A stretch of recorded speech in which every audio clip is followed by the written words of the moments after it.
Hi everybody, it's Lisa from SuttonsDaze. The chaos behind me is the beginning of hamburger mushroom soup. Are you ready? Let's go.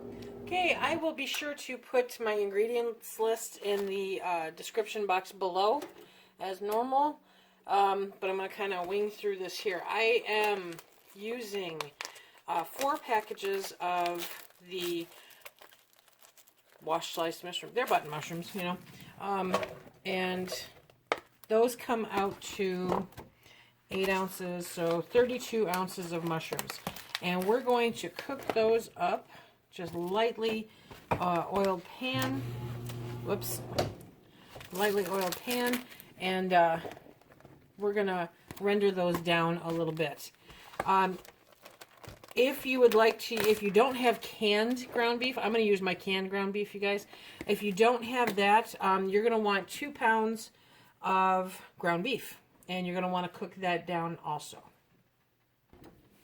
I have just a tiny bit of olive oil, you know, just enough to keep the pan oiled up, not a lot, and I'm going to cook these down. As they start cooking down, I'm going to add a few things. So I will be adding onions and celery and carrots into this. I will give you the measurements that I use from the Thrive Life ingredients, and you can decide how you want to add them into yours.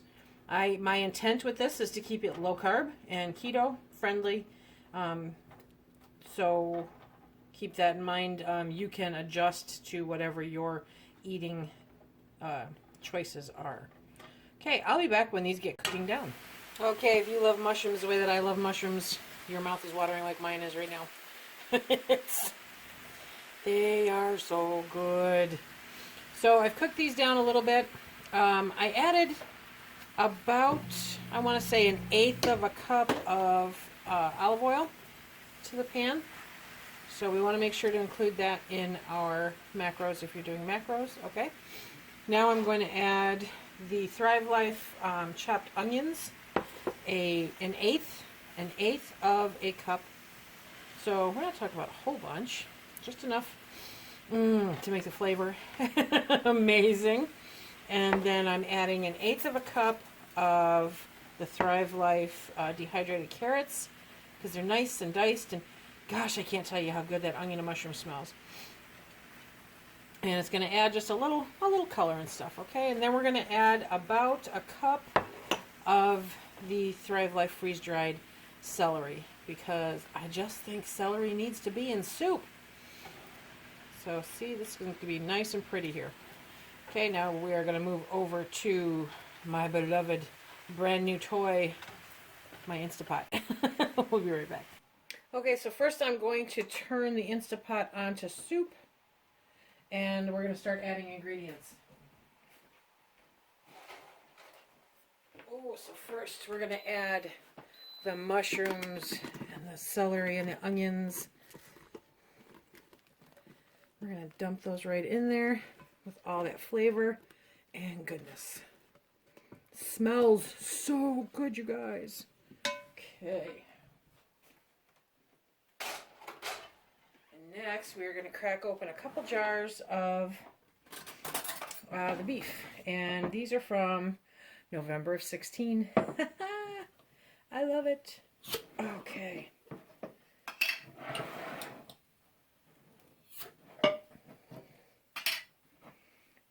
And so we're just going to encourage that to come out. Now, there was a conversation on the Facebook group about canned meat. I think it was on the Facebook group. And they had had kind of an iffy experience. They didn't care for the taste or the texture. I don't remember right now. If you think that might be an issue for you, then take the canned ground beef and put it into a frying pan and brown it up, crisp it up. That will be your big difference right there. Okay? Me, don't care. Get that all mixed in. Okay, and for us, I made bone broth, and so there was some that I didn't get canned up, and that's what I'm going to use. I added beef bouillon to the bone broth. for flavor, because that's the way we like it.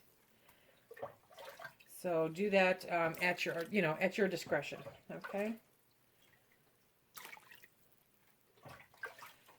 And I'm trying not to lose count. I'll have to go back and look. Anyway, so, oh, look at that. I mean, look at that. See, this is going to be a nice, hearty soup. Okay, so I'm going to put the rest of the broth in there.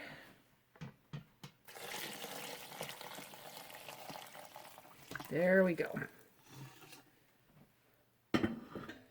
And we are going to let this cook down, crock-pot style, for a few hours. We're going to let some of that broth cook down, and we're going to refresh the freeze-dried and dehydrated foods from Thrive, and we're going to let all the flavors marry together.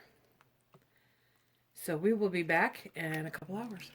Okay, so here we are 2 hours later. It's cooked down nicely. And I am going to now portion it up into pint jars. We'll see how much I get out of this batch. Okay, what we have there is 10 pints of the mushroom beef soup.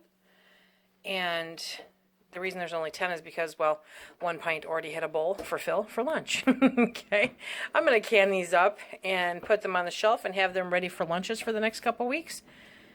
In the description box below, I'll have all the nutritional information, the entire recipe, all of that fun stuff. So you don't have to worry about that right now. If you like what we do here, please remember to hit that like, subscribe, and share. Check us out on Instagram and Facebook. And until the next time, be safe.